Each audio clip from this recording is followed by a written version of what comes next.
Nesta aula eu tenho como objetivo fazer uma discussão um pouquinho mais ampla sobre a energia, porém utilizando experimentos. E deixar mais uma vez bem claro que a gente não sabe muito bem o que é energia. Energia é algo que existia antes mesmo do surgimento da humanidade, convive com a humanidade e a humanidade vai deixar de existir, ela vai continuar aí. A essência da energia a gente não sabe o que é, mas a gente sabe algo de muito importante, que é o que nós chamamos de princípio geral de conservação da energia. A gente sabe que a energia não pode ser criada nem destruída, ela só pode ser transformada. Então, através de experimentos, a gente vai tentar entender um pouquinho mais sobre a energia, mesmo sem conhecer qual a sua essência. Então, primeiro vamos aqui a um teste de continuidade que eu fiz. Qual o objetivo? Saber se um material conduz eletricidade ou não. Ou basicamente, se a eletricidade vai conseguir fluir através deste material ou não. Se o material é bom condutor ou não é bom condutor, ou se é um isolante. Só que ele é mais sensível por quê? Porque eu usei um transistor BC548. Então, basicamente, eu tenho aqui dentro o quê? Eu tenho aqui uma bateria, um circuito formado por transistor BC548, resistência elétrica, mas o que é que eu quero? Basicamente, se eu toco uma ponta de prova na outra, eu fecho o circuito, o LED acende, e emite um som. Então vamos ver se essa energia elétrica ela flui através de um metal aqui. Beleza? Então este metal aqui, ele é condutor, ele permite o fluxo da energia elétrica através dele. Por outro lado, vamos ver o plástico. E o plástico não permitiu o fluxo da energia elétrica. Então o plástico, ele é um isolante.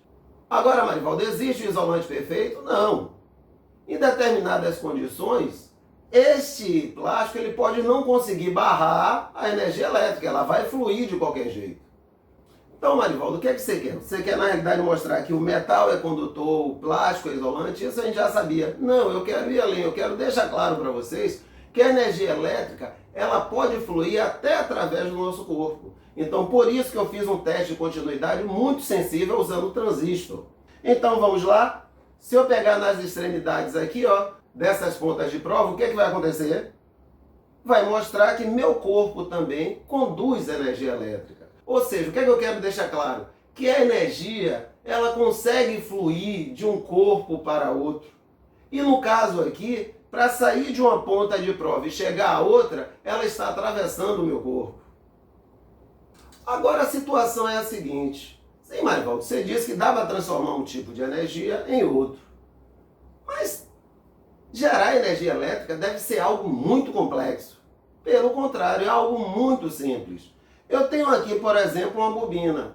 Eu tirei essa bobina de dentro de um forno de micro-ondas quebrado. E basicamente, o que é uma bobina? Eu tenho simplesmente um fio de cobre esmaltado aqui, enrolado no núcleo aqui. Peguei essas duas pontas do fio de cobre esmaltado e liguei um LED. Então, vai funcionar? O LED vai acender? Não. Mas basicamente, o que é que eu quero? Eu quero gerar energia elétrica. E Marivaldo disse que é algo fácil. É fácil.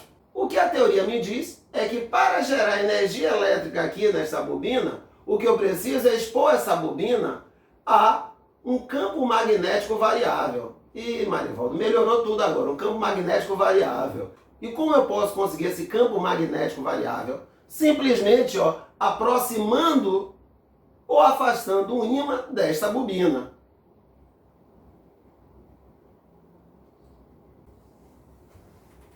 Mas lembrando que o nosso foco é energia mecânica. E o que é energia mecânica? É a soma da energia cinética, que é a energia que está associada ao movimento do corpo. Se o corpo está em movimento, ele tem energia cinética, mas a energia potencial está associada à posição do corpo. Então eu pego um corpo e elevo a uma certa altura. Por estar naquela certa altura, ele tem uma energia armazenada que nós chamamos de energia potencial gravitacional. Ou eu posso pegar uma mola e deformar. Enquanto essa mola estiver deformada, ela tem energia potencial. Só que neste caso, potencial elástica. Então vamos começar aqui com a energia cinética. O que é que eu quero demonstrar? Que a energia cinética de um corpo, ela pode ser integralmente transferida para outro corpo. Como assim? Eu tenho aqui um arranjo experimental que é conhecido como pêndulo de Newton. E aí, o que é que eu vou fazer? Vou começar fazendo o seguinte. Vou deixar aqui uma esfera parada e vou dar energia para outra. Energia potencial gravitacional. Quando eu soltar, a energia potencial gravitacional vai se transformar em cinética. Eu quero mostrar que a energia cinética deste corpo vai ser transferida integralmente para o outro corpo. Como assim, Marivaldo? Traduz aí. Eu quero mostrar que quando ocorrer a colisão, o corpo que vai chegar com uma certa velocidade, ele vai parar e o outro vai adquirir a velocidade do corpo que colidiu com ele, dando origem ao que nós chamamos de uma colisão elástica, uma colisão onde não tem perda de energia, uma colisão elástica com troca de velocidade. E é bom saber que isso só acontece porque os corpos têm mesma massa. Então vamos lá?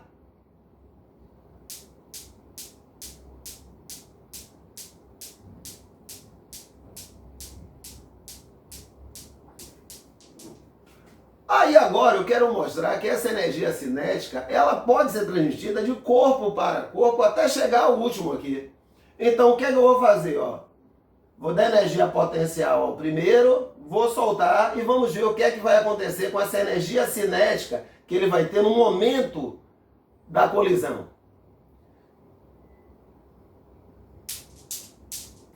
Marivaldo, mas elástica, não houve perda de energia?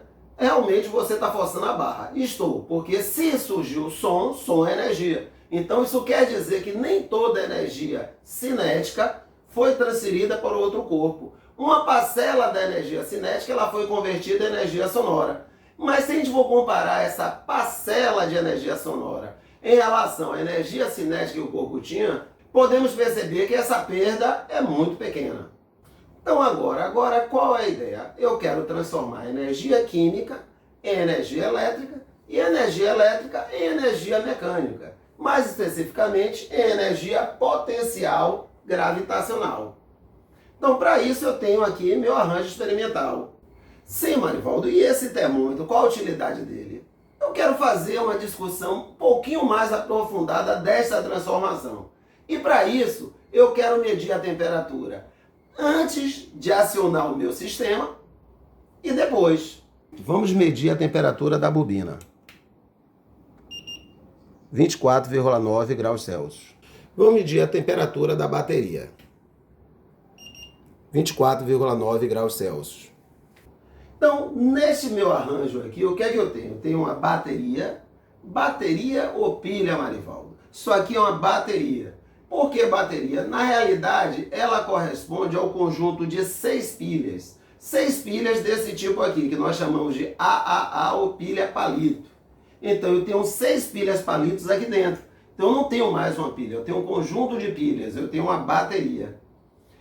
Quando eu ligar o meu circuito, a bateria ela vai pegar a energia química que ela tem e transformar em energia elétrica.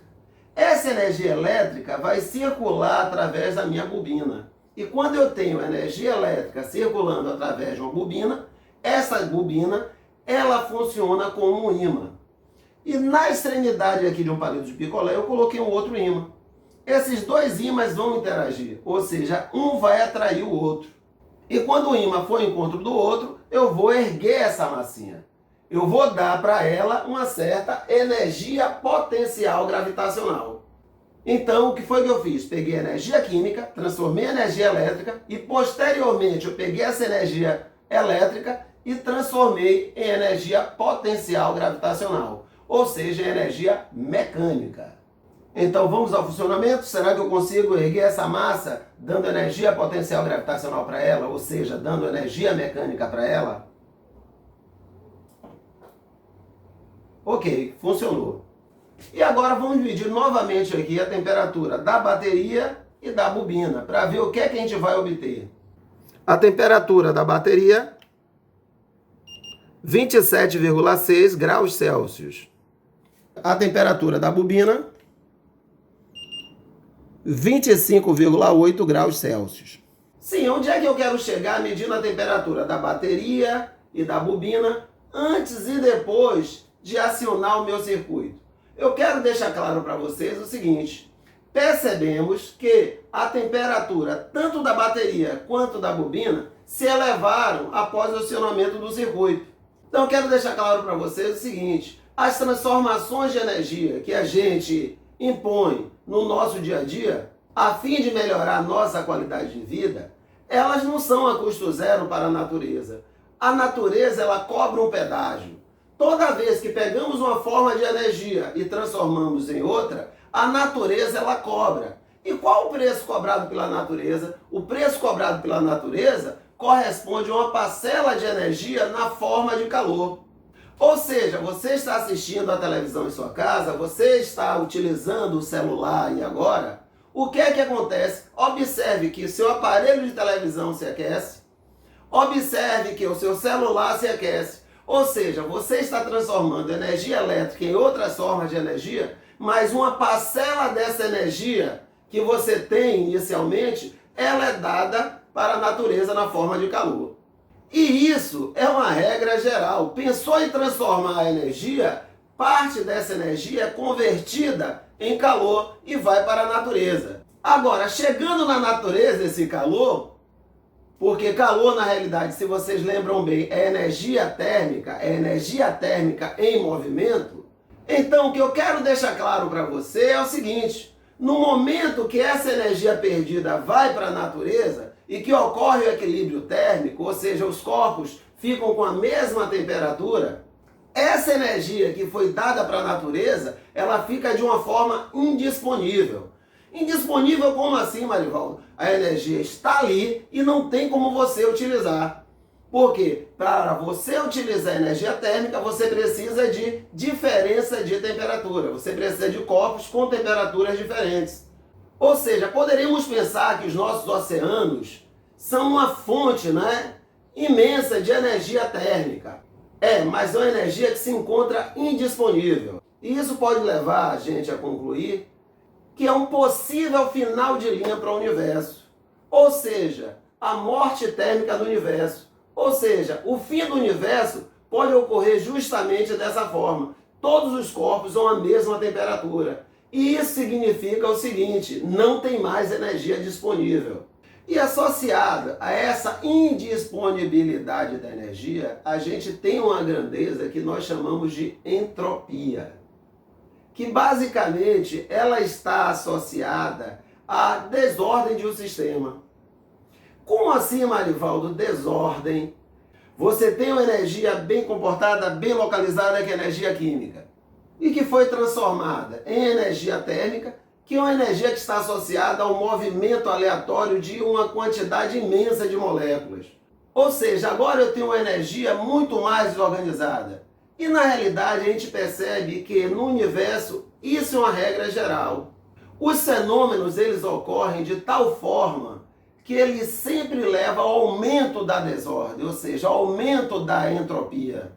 Então vocês poderiam me dizer o seguinte: Marivaldo, não é a regra geral nada. Você tem vários fenômenos onde ocorre o aumento da ordem. Quando a gente fala em aumento da entropia, a gente fala no universo como um todo. Ou, se você preferir, se é um sistema isolado, se é um sistema que você não tem ação externa, nem de força, nem de energia, esse sistema assim, ele vai tender a aumentar a entropia. Na realidade, até nossa noção, nossa ideia intuitiva de tempo está associada ao aumento da entropia. Se você assistir a um vídeo que mostra os cacos saírem do chão e simplesmente se juntarem, dando origem a um copo, você sabe, esse filme ele está passando aí no sentido contrário. Você sabe que esse é um evento impossível. Outra coisa, você assistir a um vídeo que mostra um líquido azulado e com o passar do tempo você tem dois líquidos, um transparente lá e uma tinta azul, você também vai dizer, esse filme está passando aí no sentido inverso. Porque intuitivamente a nossa noção é justamente essa. O tempo ele está passando num sentido tal que ocorre o aumento da desordem, não o aumento da ordem. E daí, nossa noção de tempo está intimamente relacionado com o aumento da entropia.